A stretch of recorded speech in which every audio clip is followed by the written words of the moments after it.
En ce moment, je suis en train de travailler sur un sac qui est composé d'un sac en filet, donc le sac extérieur, et d'un pochon à l'intérieur. Et je viens de terminer la pièce d'étude du pochon. Donc je me suis dit, ben, c'est l'occasion de vous dire, ben, c'est quoi une pièce d'étude?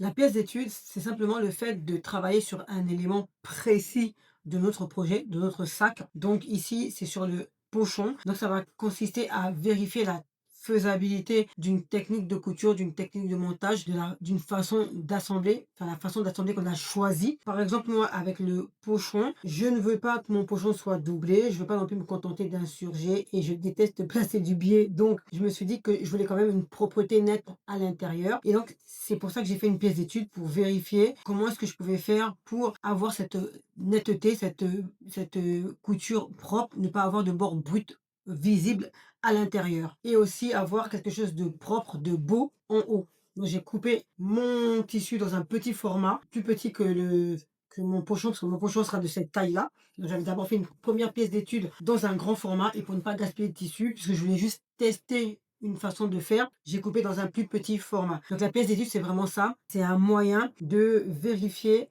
si ce qu'on a imaginé dans la tête est faisable.